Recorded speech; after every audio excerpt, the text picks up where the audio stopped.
एक बार की बात है, चीन के एक हिस्से में बहुत बड़ा मठ था जहाँ लगभग 500 भिक्षु रहते थे। वो सभी अपने गुरु के मार्गदर्शन में खुद को जानने का अभ्यास कर रहे थे। एक दिन एक लड़का उस मठ में शिष्य बनने के लिए आया। उसने मास्टर से कहा, मास्टर मैं खुद को जानना चाहता हूँ, मैं सच की तलाश कर रहा हूँ, मैं पता लगाना चाहता हूँ कि सच क्या है। मास्टर ने उसकी ओर देखा और कहा कि अगर तुम सच जानना चाहते हो तो तुम्हें अपना पूरा जीवन दांव पर लगाना होगा। सच को जानने में तुम्हारा पूरा जीवन भी लग सकता है, फिर भी इस बात की कोई गारंटी नहीं है कि तुम्हें इस जीवन काल में सच का पता लगेगा या नहीं। क्या तुम इसके लिए तैयार हो? शिष्य ने कहा, मास्टर मैं यहाँ पीछे मुड़ने के लिए नहीं आया हूँ, मैं इसके लिए तैयार हूँ। गुरु ने कहा, अगर ऐसा है तो तुम एक काम करो, इस मठ में 500 भिक्षु हैं, तुम उनके लिए चावल कूटने का काम करो। बस सुबह से शाम तक चावल कूटने का ही काम करो और जब तुम थक जाओ तो सोने चले जाओ। फिर अगली सुबह उठकर चावल को कूटना शुरू कर दो। इसके अलावा और कुछ मत सोचना, किसी और चीज़ के बारे में मत सोचना। बस इस रास्ते पर चलते रहना और दोबारा मेरे पास मत आना। ज़रूरत पड़ने पर मैं खुद तुम्हारे पास आ जाऊंगा। उस लड़के ने गुरु के आदेश का पालन करते हुए चावल कूटने का काम शुरू कर दिया। उस मठ में 500 भिक्षु रहते थे। उन सभी को समय समय पर भोजन की आवश्यकता पड़ती थी, इसलिए वह बहुत जल्दी उठ जाता था और रात को देर तक चावल कूटता रहता था। जब वह थक जाता तो उसी कमरे में सो जाता जहां वो चावल कूटता था। वो किसी से बात नहीं करता था और ना ही किसी से कोई उम्मीद रखता था और ना ही उसके पास कोई आता था बात करने के लिए। कुछ महीनों तक चावल कूटते हुए उसके मन में पुराने विचार आते रहे, लेकिन उन विचारों को कोई नया विषय नहीं मिला तो वह अपने आप ही मिट गए। धीरे धीरे उसके मन में विचार कम होने लगे। कुछ सालों के बाद तो वो अपना नाम ही भूल गया। वह हमेशा चुप रहता और विचारहीन अवस्था में बस चावल कूटता रहता है। उसने ना तो कभी ध्यान किया था और ना ही कभी शास्त्र पढ़ा था। मठ के बाकी शिष्य उसे मूर्ख समझते थे। ऐसा करते हुए 12 साल बीत गए।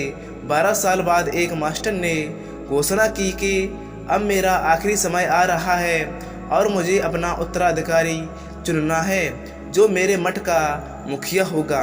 इसलिए मेरा कोई भी शिष्य है जिसे लगता है कि उसे आत्म साक्षरता का अध्ययन दूं और उसे खुद को जान लिया है तो रात को मेरे दरवाजे के पास आकर इस दीवार पर कुछ पंक्तियां लिखें जिसमें उसकी जिंदगी का सारा अनुभव समाया हो। कई शिष्यों ने ऐसा करने के बारे में सोचा। मठ के प्रमुख शिष्यों में से एक ने वहां जाकर कुछ पंक्तियां लिखीं। उसे बौद्ध धर्म ग्रंथों का बहुत ज्ञान था। सभी शिष्यों को लगता है कि वो इस मठ का उत्तराधिकारी बन सकता है। उसने लिखा था कि मन एक दर्पण की तरह है जिस पर विचारों और इच्छाओं की धूल जम जाती है। इस धूल को हटाने के लिए ही ध्यान है। जिसकी धूल हट जाती है और मन का दर्पण साफ हो जाता है वो मोक्ष को प्राप्त कर लेता है। अगली सुबह जब मास्टर उठे और उन्होंने इन पंक्तियों को देखा और उन्होंने कहा कि एक बेवकूफ़ ने यह सब कचरा मेरी दीवार पर लिखा है। वो शिष्य जिसने यह लिखा है वो चुपचाप रहे। हालांकि उसने जो पंक्तियां लिखी थीं वो ज्ञान से भरी थीं, लेकिन यह सब किताबी ज्ञान था। वो शिष्य बहुत चालाक था। उसने पंक्तियां लिखी पर उसने नीचे अपने हस्ताक्षर नहीं किए क्योंकि वो स्वयं को इसके बारे में निश्चित नहीं था कि ये सही है या गलत है, क्योंकि उसे आत्म साक्षरता का बिल्कुल भी ज्ञान नहीं था। गुरु ने पंक्तियों को पूरी तरह से खारिज कर दिया। ये देखकर सभी हैरान रह गए। ये घटना पूरे मठ में चर्चा का विषय बन गई। इस बात पर बात करते हुए दो शिष्य उस शिष्य के पास आए गुजरे जो 12 साल पहले यहाँ आया था और दिन रात चावल कूटता रहता था।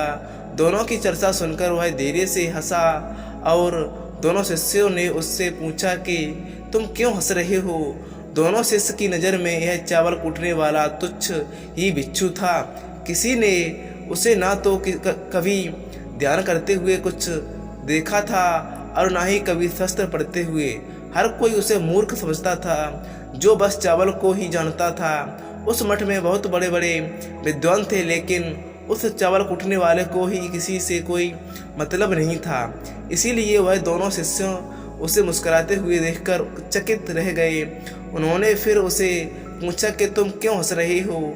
उसने जवाब दिया, मैं इसलिए हंस रहा हूँ मास्टर जी बोले रहे हैं यह सब पंक्तियाँ कचरा हैं, इन पंक्तियों का कोई मूल्य नहीं है। वो दोनों शिष्य चौंक गए। उन्होंने उससे पूछा कि क्या तुम ऐसी पंक्तियाँ लिख सकते हो जो इससे भी बेहतर हों। चावल पीसने वाले ने जवाब दिया, नहीं, क्योंकि मैं अनपढ़ हूँ, लेकिन हाँ, मैं कुछ पंक्तियाँ कह सकता हूँ। अगर तुमने उन पंक्तियों को तुम लिख सकते हो तो मैं तुम्हारे साथ जाने के लिए तैयार हूँ। उन दोनों शिष्यों ने कहा, ठीक है।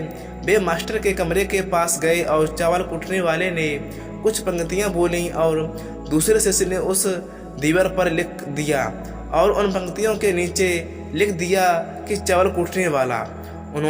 उन्हें लगा कि मास्टर इस पर भी गुस्सा करेंगे। जो पंक्तियाँ उसने लिखने के लिए कहा था वह अद्भुत थीं, और वो पंक्तियाँ थीं, मन तो बस एक भ्रम है, ना तो मन है और ना ही मन का कोई दर्पण है, और जब मन ही मन नहीं होता तो धूल कहाँ ठहरेगी। जो ये जानता है कि वो सच को जान गया। जब गुरु ने पंक्तियाँ देखी तो वे आधी रात को उठे और चावल कूटने वाले के पास गए। वह सो रहा था। मास्टर ने उसे जगाया और कहा कि ये लो मेरी छड़ी और मेरे वस्त्र ले लो, आज से तुम मेरे उत्तराधिकारी हो। लेकिन इस मठ को छोड़कर कहीं दूर चले जाओ, क्योंकि इस मठ में बहुत सारे विद्वान हैं जो खुद को तुमसे ज़्यादा श्रेष्ठ मानते हैं और तुम्हें वो मार देंगे। वो इस बात को बर्दाश्त नहीं कर सकते हैं कि एक साधारण सा चावल कूटने वाला उनसे ज़्यादा विद्वान निकला। तुम्हें वह सारा ज्ञान हो गया है जो मुझे उम्मीद थी। तुम्हें यह सारा ज्ञान चावल कूटते कूटते हुआ है, और मुझे पता है कि तुम जहाँ भी जाओगे लोग तुम्हें पास आने लगेंगे, क्योंकि जब कोई फूल खिलता है तो उसकी महक हर तरफ फैलने लगती है। उसने अपने गुरु के पैर छुए और रात को ही वहाँ से चला गया।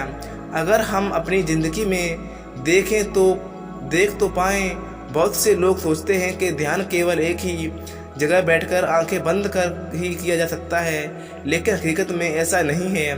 ध्यान तो चलते चलते भी किया जा सकता है, अपना कुछ काम करते हुए भी ध्यान किया जा सकता है। असल में ध्यान का मतलब यह है कि आप जो भी काम कर रहे हैं उसे अपनी शिद्दत से करें, क्योंकि आपको अपने शरीर का ख्याल भी ना रहे। बिल्कुल उस चावल पीसने वाले की तरह जो चावल कूटने में इतना मगन हो गया कि उसको खुद का कोई ख्याल नहीं रहा।